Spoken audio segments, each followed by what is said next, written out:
Wow.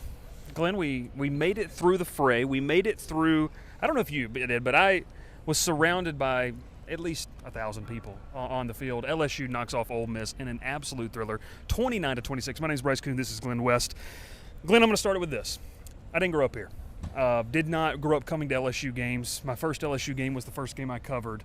And you told me, you said, Bryce, you're going to get the full experience of Death Valley in Tiger Stadium at night. And I said, okay, sounds good. This was unbelievable. And I seriously mean this. I know a lot of people joke with me. I'm from the state of Georgia. You know who my NFL team is and everything like that. But this single-handedly is the best environment in college football, hands down. It's unlike anything else. And I'll throw it to you, Glenn, because I know you've got to experience this place throughout your entire childhood. This is one of the all-time best. It has to be for you, at least. Oh, yeah. No, I've been very blessed to have been a part of a couple of really big-time games here. Obviously, a couple of years ago, LSU, Alabama, 2022.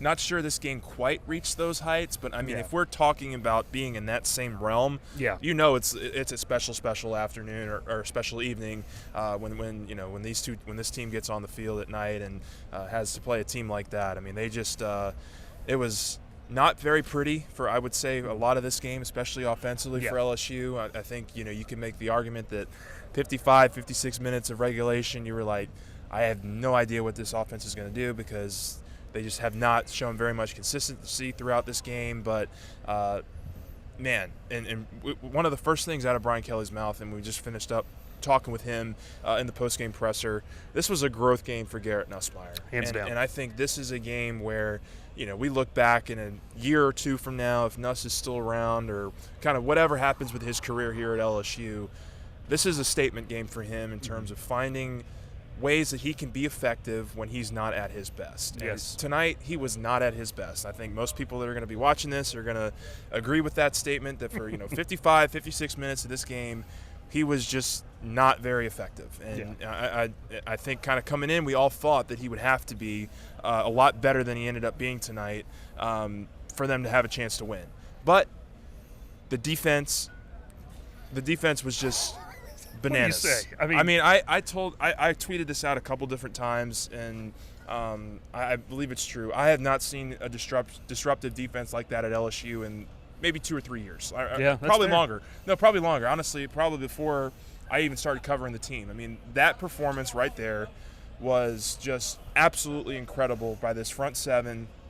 Those guys were on it all night. Jackson Dart, just he had a decent game, but he was under duress. He was under duress the entire night, and those guys just did such a great job. Braden Swinson, Deshaun Womack, Gio Paez, Savion Jones, all these guys, man. I don't want to leave anybody out, but that front seven was amazing. Greg Penn and Whit Weeks obviously combining for 30-some-odd tackles, and I think Weeks had 18 of them. I mean, there's just so many places that you can start with this game, and I think what I just come back to is that this team, the first 5 weeks, or I should say 6 weeks, right? They're 5-1. They're 5-1. 5-1 now. This is week 7. So through 6 weeks or through 6 games of this schedule, they have faced a ton of adversity, and some of it has been self-inflicted, and some of it has been because they have not reached their full potential yet. They still have not reached their full potential after this game, but I think what really it speaks to me is that this is a group that knows how to win games that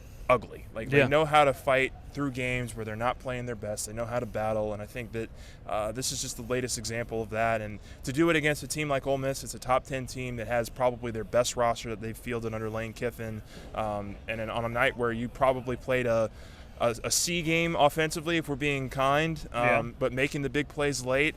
It's an incredible statement, I think, for this program and for this team, just for this season, in terms of just how they can kind of win games ugly, and because I think this is going to be a team that's going to have to win a lot of these games ugly. I think one-possession games. We're in a lot of these one-possession games, a lot of these games where they don't put teams away pretty early.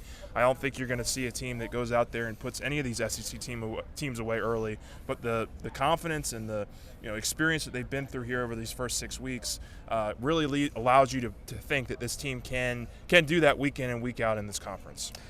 You mentioned so many things there, Glenn. Yeah, I know. I rambled. No, but that's great. No, you mentioned a lot of things there, and I want to kind of just piggyback off a couple of the points. Defensively, I asked Brian Kelly the question, this team played with passion and effort, which they have all season.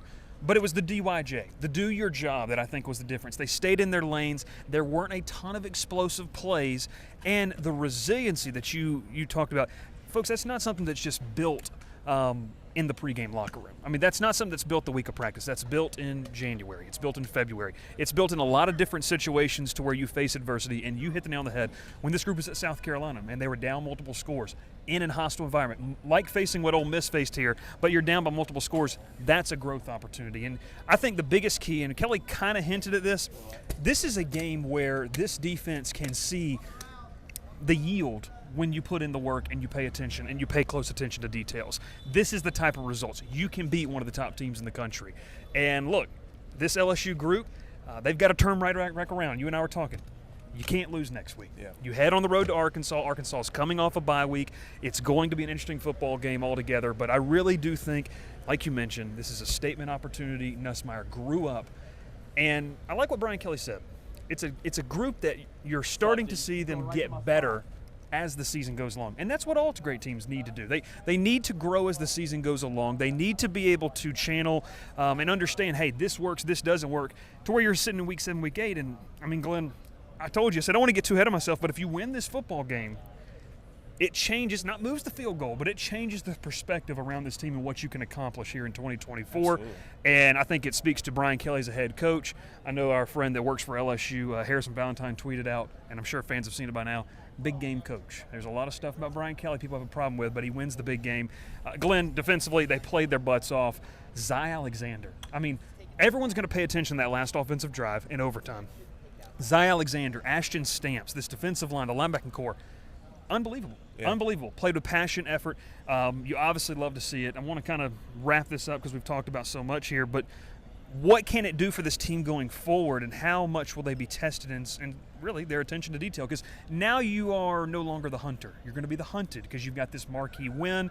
When you look at the SEC standings, there's going to be teams looking up at LSU the rest of the way. Yeah, I mean, look, LSU is one of 3 teams that is unbeaten right now in the conference, and I think you wanted to see them get past this game to really kind of truly believe that they can maybe stack some of these things on top of one another. But I got to tell you, I am so blown away by what Braden Swenson's done this year. I mean, like, he has been honestly, like, probably one of the best SEC players defensively in the entire conference. I mean, he has been just an absolute menace on that defensive line. He's done a fantastic job. You mentioned Zy Alexander there in the back half of the defense. So important to get him back. We talked about that going into this game, just how important it was going to be for him to get back into this game. And I think the biggest thing for me also here is a lot of these guys were on the field last year. They were a part of this game in 2023 where they just got lit up and down the field. And I think you could see the pride that they were playing with tonight on defense. They were flying to the ball. And it wasn't just Swenson. It was Deshaun Womack. It was Gio Paez. It was Savion Jones. It was Paris Shan. It was, Gabriel Relaford, the freshman, making a couple plays. It was Greg Penn and Whit Weeks in the middle of the field. It was Zy Alexander and Ashton Stamps in the secondary. Major Burns, Sage Ryan, all these guys that were on the field last year for LSU in that game, you could tell. Like, we talked to them earlier in the week, and they didn't come out and say, like, oh, we're treating this like we want to get – they said revenge game. Yeah. And I think that may be a term for fans. And that was about as far as they went with it because we tried to push them on it. Like, how much pride are you guys going to take in this game this weekend? And, like, there was obviously all of that they kind of pushed back on and just showed – they're taking some real strides here under Blake Baker, which I think you have to feel really, really good about. We were talking with Zy after the game and just kind of wanted to ask him, like, was this the kind of stuff that Blake Baker and these coaching staff was preaching to you back in January, back in February? And he said, absolutely. Like, this is the kind of the blueprint performance that we can have going forward. We'll give up some yards, they'll give up some points, especially to a talented offense like Ole Miss, but turnover on downs, interception, forced fumble, forced field goals. Yeah. I mean, the overtime possession there, they start at the 25. Shout out to the crowd, by the way. Shout out to the crowd. You had a false start. You got a holding call. but the defense doesn't allow them because I believe both of those plays happened on first down. Yeah. It was 1st and 25. The defense doesn't allow them to make any kind of progress back on that field, and they force a 57-yard field goal. Now the guy makes it. It was a great field goal kick, but the fact that they were able to kind of hold that thing down and not allow Ole Miss to have any kind of gimme field goal there was just extremely, extremely impressive. And so I think this defense is making real strides. I think this offense has certainly room to grow, but we've seen the kind of things that they can do as a group when they're clicking on all cylinders. There's a lot of season left to go here, but I think LSU's in a really good spot here as we head into obviously a really important 2-week stretch on the road. Brian Kelly mentioned this back in fall camp, and I think it's appropriate for right now. I mentioned, and Sam Burns was here this weekend, so why not? Moving day. Today, in the grand scheme of the season, this was moving day. Who really are you? It's a test of two teams that really, you didn't know who they really were. You come out of this, Ole Miss is a dang good football team, but this LSU team has some pride, and they've got a chip on their shoulder, and they played like it tonight. So, unbelievable atmosphere. That's Glen West. That's that guy.